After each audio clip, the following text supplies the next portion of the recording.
Mauritius is renowned amongst expat communities for its breathtaking landscapes that mainly occupy the north and west of the island. But have you ever wondered what it's like to live and thrive in the center of the isle? Hi, my name is Sierra, and I am an American expat currently living in Mauritius.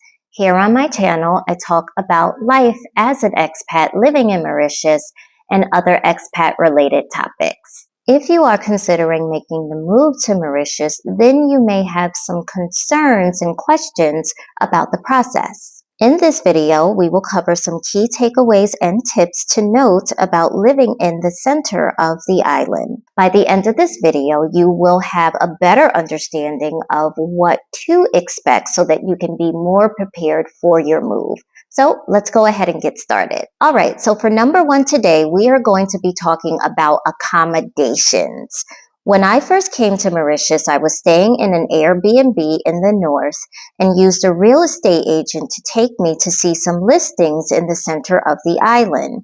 We visited areas known as Sadnak, Katwabon, Triano, and near Curupip. During the tour, I realized that I was now being offered a lot more space at lower prices compared to the north and west of the island, where most expat families tend to want to relocate to.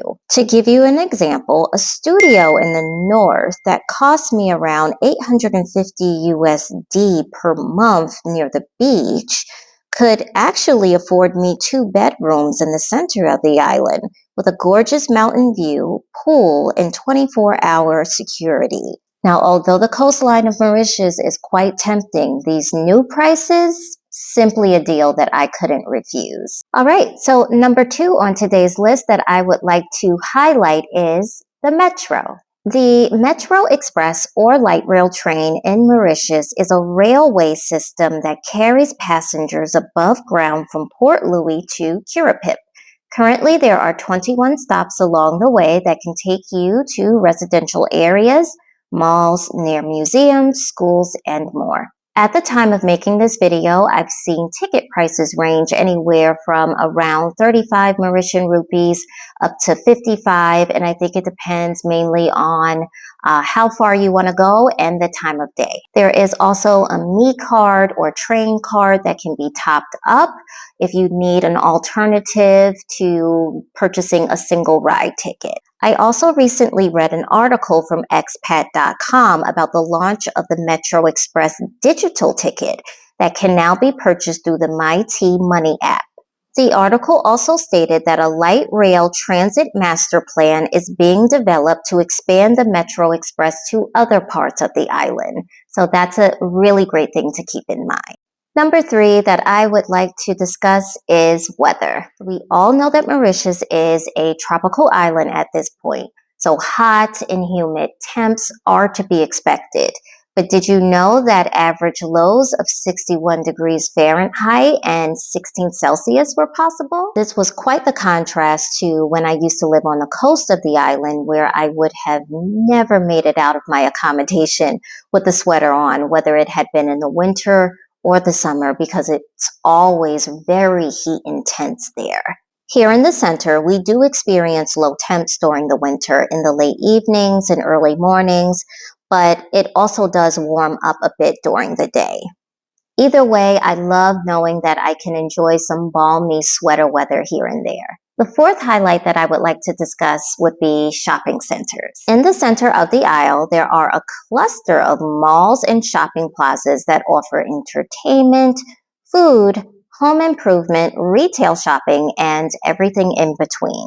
Now, there is one small caveat that I have noticed between shopping in the north and the west compared to the center, in particular when it comes to food. I feel like there are more supermarkets, restaurants, and cafes in the north and the west that have more international food options, and options for people who have dietary restrictions. This has been a source of frustration for me at times because I am a person who is allergic to milk and gluten, and I feel like a lot of the options in the center of the island are either not there or they're not consistently offered. Also, sometimes I just want to go to the supermarket and shop at an aisle that is specially dedicated to international food.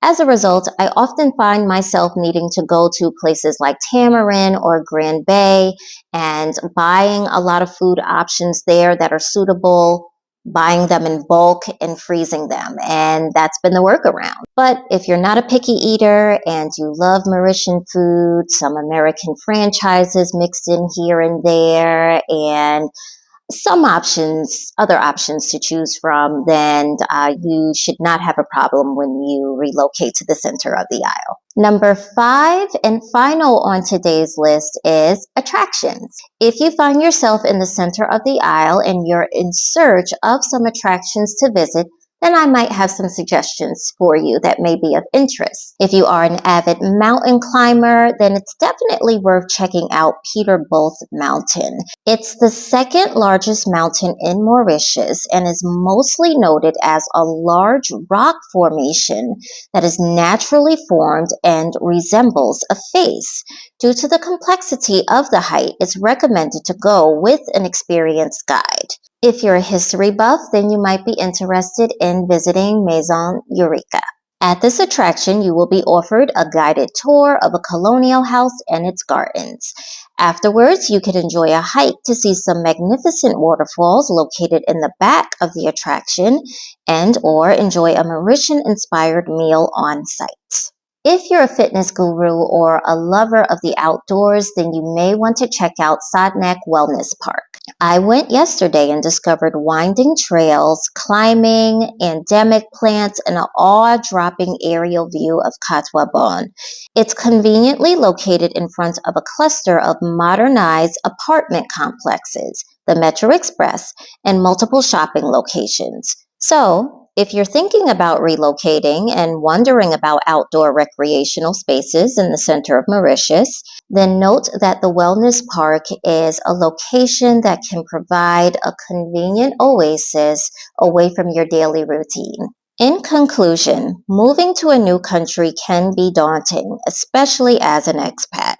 However, with the right knowledge and preparation, your move to the center of Mauritius can be an exciting and enriching experience. It is my hope that all of my tips and insights have been a little bit more helpful in informing you about what life in the center of Mauritius may be like and what to expect. Keep these pointers in mind and you'll be better equipped for your move to the center of the isle. Thank you so much for watching. Ciao.